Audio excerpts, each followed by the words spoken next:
Last week on Going Nowhere Slowly, we worked our way up from the wild coast all the way to Lake Josini. We did what we felt, and what we felt was to stay on a magnificent houseboat away from everything. We then hit Causey Bay, the easternmost point of South Africa, to wait for our ship to come in. It seemed a little late, so we swam a bit in the Indian Ocean and then pointed to where we wanted to be. We also waited one more time for the phone to ring and change our fate. Slowly, just another town. Only going nowhere slowly, and that's alright.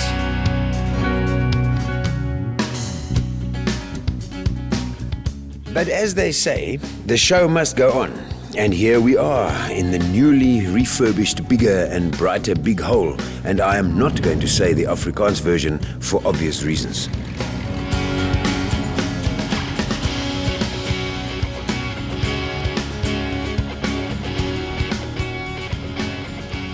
I keep staring at that phone waiting for it to ring, but it doesn't ring. That's the only phone call that keeps us from going to Madagascar, one phone call that we've been waiting for. Since you last saw us, we've been staring across the Indian Ocean, waiting for that phone to ring. Since then, we've had to drop Kesron off at home and we have to go back to our normal lives. Ian has to sing for his supper, and he will be doing it shortly in Kimberley. And I have to cope with a growing and deep emptiness, this hole that's been left by looking forward to Madagascar so much. In fact, as I know, trying to be lyrical, it's like digging the Kimberley hole and you don't find the diamond. That is what it's like for us, looking forward to Madagascar the whole time. Nothing happens.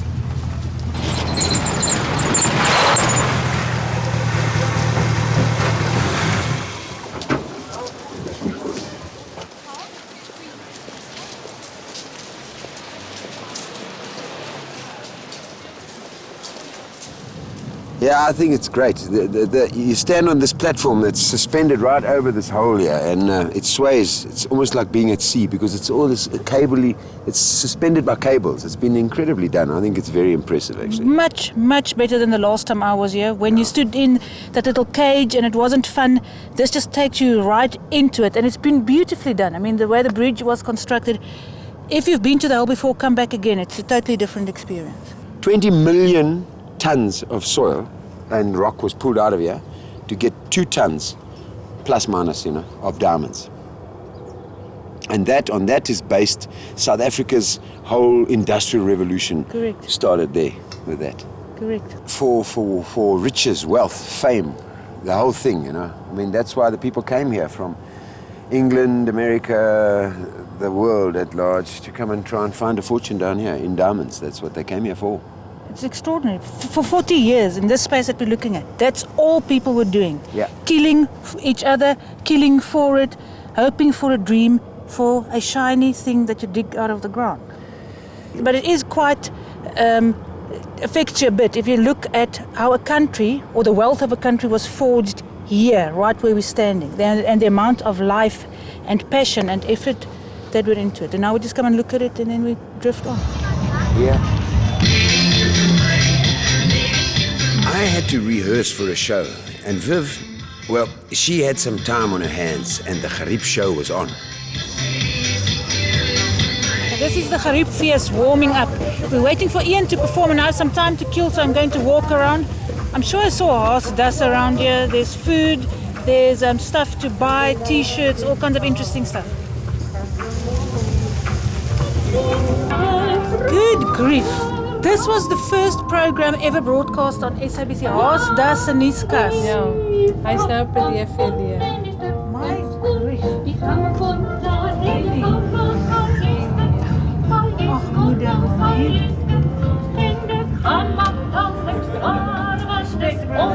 Cute.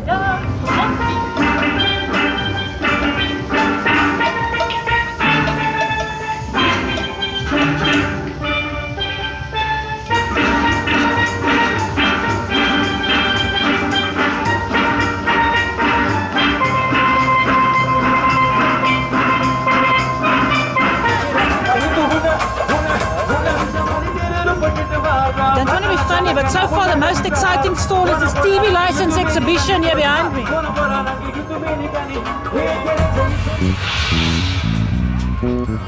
And now, to find out how Viv got her new PCT shirt. What is art? Does anybody know? At the Gerib Kunstefees, you'll find art in museums, and allegedly they're spraying art on the wall as we speak right now. This guy's called Ewok. He's the leader of a graffiti gang. Ewok, Yo, how's it? hey, how you doing? Cool, man. Ewok, I'm going to be perfectly honest with you. When I watch graffiti happening, the first thing I think of is a dog marking its territory.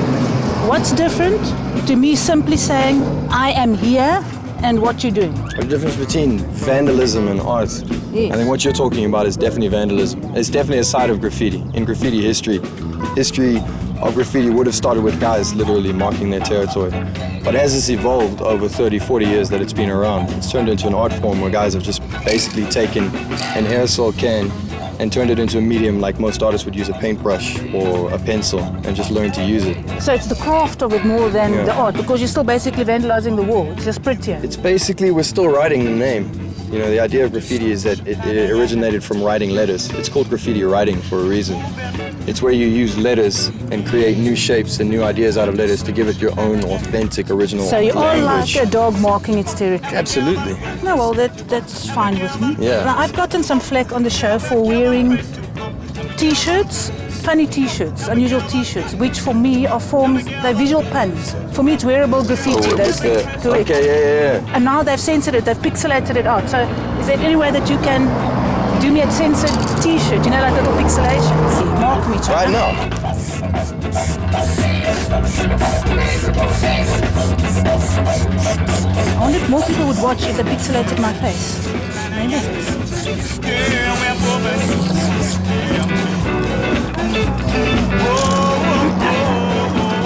We are literally a stone's throw away from the William Humphreys Art Gallery. Now, what's the difference between what you're doing and high art? There's no difference. It's all art. It's creative expression in one way or another. So for me personally, there's no difference with what artists are doing in the gallery and what we do here. We just choose to use this as our gallery. And the William Humphreys Art Gallery has had enough foresight to be able to bridge the gap between the two. We have an exhibition running there where we've just done canvases, only canvases. So you've taken graffiti off the wall, given us a chance to use our techniques and use our methods on a smaller medium, closed our boundaries a little bit, and then also given us a chance to do what we So do. Da Vinci rocks up here and you're going to say, my brother, we're on the same level. I'll say, you knew what you were doing. Thank you for your influences and whatever. Now we can teach you some stuff. Okay, thank you. No problem.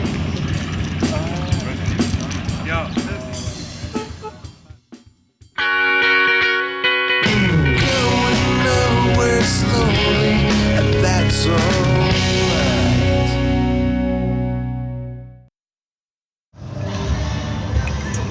This is the William Humphreys Art Gallery, the only A-grade art gallery in the country. En het stink van die kunst. Now this is a guy who knows how to mark his territory. This is a painting by David James. It's a picture of the sea and it has me absolutely transfixed. What is totally inexplicable about the thing.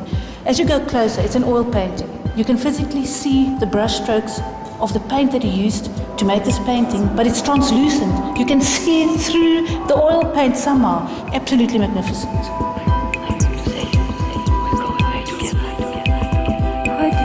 And you're the director. Whose fault is it that for so many years people feel uncomfortable coming into art galleries?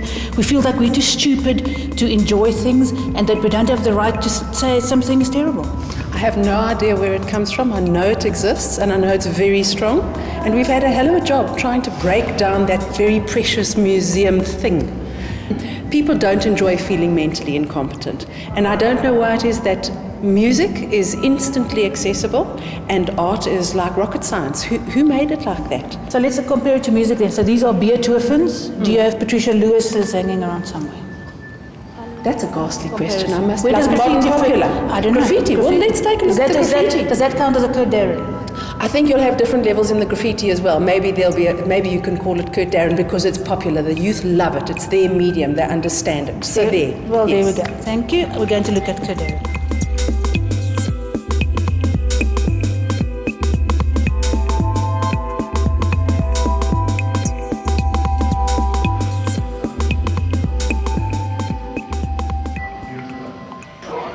And yet more time to kill, so back to the bar at the Big Hole, which sadly did not have the budget to buy us a meal, or time to organize anything because we did not use the correct protocol by arriving out of the blue.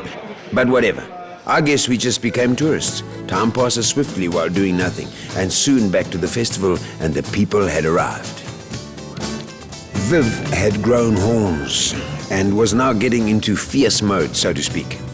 There were some celebs if you get cakenet, but the big gig was going to be us, the Radio Kalahari Orkest, and a quick ditty written specially for you. Now this is the phenomenon happening. Look at the amount of young girls queuing up to have a photograph with this oak who sings Dola Dola Lekker Lekker. It's extraordinary. No, that's why people become musicians. I don't know if you can see, but look at the absolute adoration in the eyes of those young girls. That's what people sing. It's not for the music, it's for that look in people's eyes. Well done too. Diminished capacity.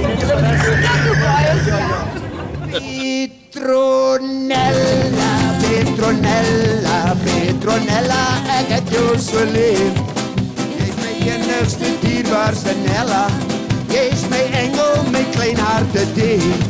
Ek vra jou, ek smeek jou. Jy's my nooit nie, my pieroog, my bruidie. As jy my nie wil hê, Petronella, sal ek my gaan verdruk in die spruitjie. Watcha!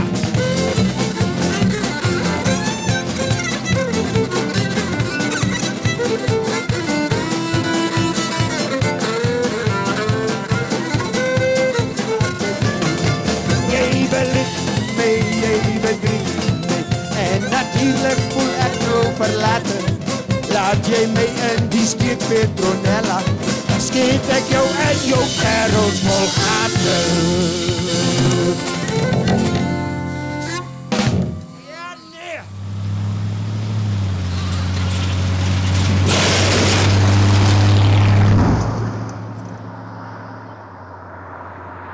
If you're traveling in the Kimberley area, please don't feel obliged that you have to stay in hotel in Kimberley. There are fantastic places just outside of town. This place is called Merrick Lodge. It's 10 k's outside of Kimberley on the Douglas Road. You feel at home immediately. It's relaxed, there's game, and it's gentle, relaxed traveling. This may sound like an infomercial, but really, there is more. Our crew have done some work in this area and have always struggled to find a spot that is like home, where they can cook, affordable, and space to breathe, and this is finally what they found.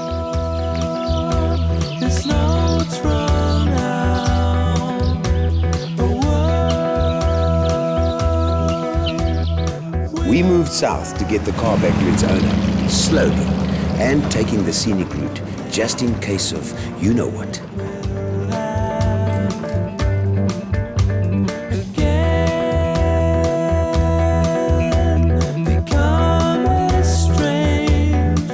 How many sunrises do you have left? How many sunsets? If, let's say most of us only live 70 years, that means 70 summers. How many of them have you had? How many of those sunrises have you actually seen? How many chances do you still have to see them? The point is, these things are precious, and no matter how often you see them, every time, they are spectacular. So it doesn't matter where you live, the sun will rise tomorrow. Watch it. Get up, make an effort to see this light spectacle playing off before your very eyes. And if you haven't found yourself, dude, get looking. If you're there at home and you haven't found yourself, it's because you're probably here.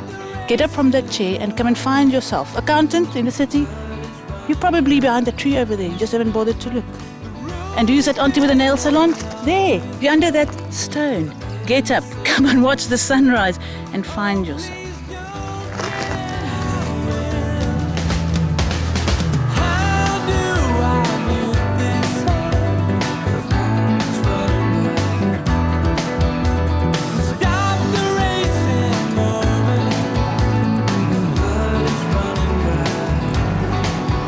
We had dropped into Prince Albert, where the Vermaaks have their roots. Vivian being a Vermaak, as in Vivian Vermaak.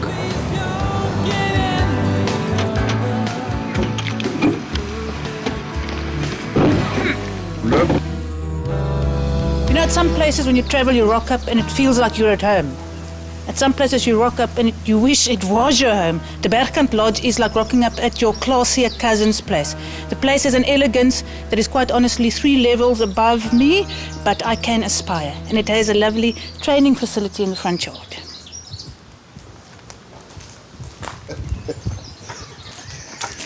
And from the roots to the trees, to the toilet in this well-planned spot. You'd call it toiletries.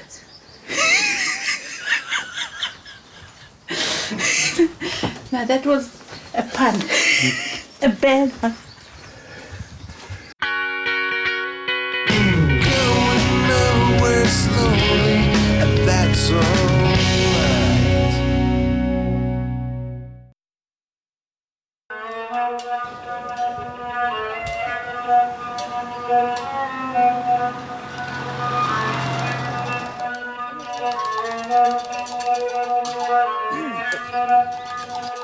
Every small town has an interesting character, and according to folks, Kevin is their character. He builds the interesting sculptures in the main road, and I hear he's currently having a fight with his neighbors because they have a big monstrosity of a house, whereas his is quaint and delightful.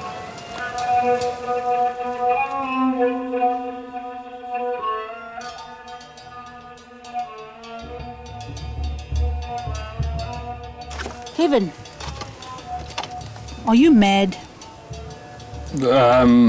Some people think so. Now, what do you think? Absolutely not. I'm the most sane person I know. Which is, of course, the correct answer, because really mad people will never know that they're mad. Well done. Paused. Well, I suppose the garden is just a reflection of, I travelled a lot in my youth. I sort of hitchhiked around the world. Okay. And I suppose it just gave me certain insights.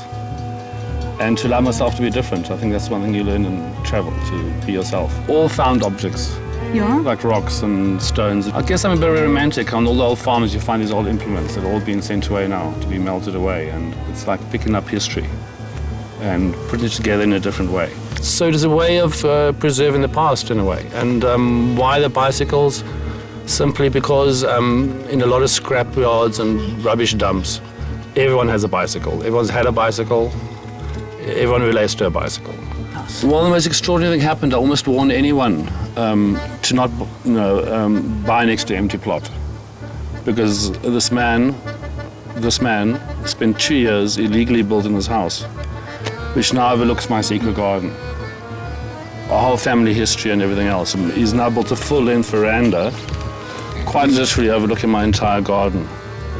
So for the last 2 years, I've actually moved out of my house. I don't live here anymore because it's impossible. Do you find it an invasion of your privacy? Well, anyone would. Yeah, but sooner or later somebody's going to build a house next to you. Well, this is why I don't buy next to the empty plot. I see, because somebody will be offended. Well, I'm calling it my art attack. It's either blow the house up or fight it with my art. So what I thought of doing is just a series of very large, tall sculptures that will literally block him off. So my art hopefully will fight my cause.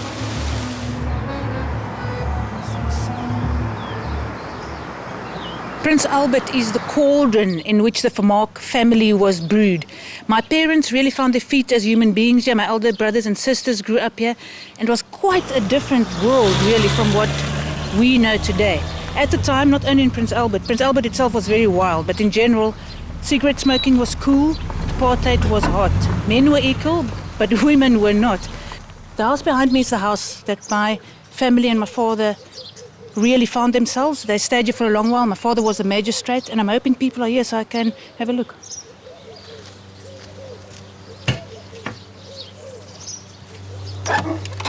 Middag. My name is Vivian. Where are you from? Going nowhere slowly. My family grew up in this house or lived in this house. Do you mind if we come in? No, we don't mind. Vivian. It's all right. I'm hoping I'll get some memories or have a sense of what happened here. Jeez, it's an enormous house. Good grief. Ek onthou 'n stoep. Het julle 'n stoep, 'n veranda? Dis so groot een. Daar sy. Kan ek gaan kyk asseblief? Ja, wat in ons dae, nee, in my dae het ons, ek dink eintlik glo as jy 10 kinders het, kry 'n verniete huis. Dis reg, ja. Maar we had this mistaken belief as Afrikaners that we could outbreed black people. What were we thinking? What were we thinking? Well, anyway, my family gave it a go. We managed 6 children. So we did our bit.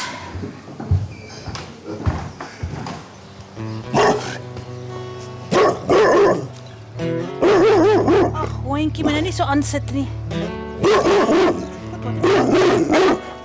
Well, at least the dog's not racist. Now, I am almost sure this is my... I'm almost sure that this is the stoep on which I have my earliest memory. On that, I remember Karoo and a big stoep and a sofa with flowers on, and little green men in the sofa were attacking me. That's, I have a feeling it was from the stoep. I've been looking for you all day. Seems that your heart... I did something that surprised me today. I missed my father and I cried. Now, I haven't missed my father for 23 years. I haven't missed him once since he died 23 years ago, and I don't think I ever cried about him. My father was a very interesting guy. In fact, if he was living in this town today, it'd be the one oak that I'd probably find to interview. He was the magistrate. I have a lot of respect for how clever he was. He educated himself. He has a passion for knowledge. He taught himself how to paint. He was an excellent painter. And taught himself how to play music. He was an archaeologist and an explorer. He climbed these mountains. He found fossils that nobody had found before. He went to the hell. He was a very impressive man, and I respect that still about him. And I marvel at how he managed to terrorize our household for all those years. Because my father, despite his genius, his cleverness, was also a drunk and a violent man. And he kept for a large time our family living in fear. But today, I have to say that I know I never liked the guy, but I really loved him, and today I missed him. Maybe I'm just old enough now to understand that he was just another oak with his own problems, trying to make sense of whatever was happening, like we all do. And I wished he was here so I could talk to him today. To be totally honest, my father was a bliksem, but he was our bliksem. And I think I'm crying. Well, I don't know I'm crying. I don't know if I'm crying for me, if I'm crying for him, if I'm crying for my family. But I know that I have to cry, so I'm crying. Do it on the dog end of town, 'cause I miss you. I miss you. I miss you. I miss you. Join us next week for what could be the very end of an extraordinary journey.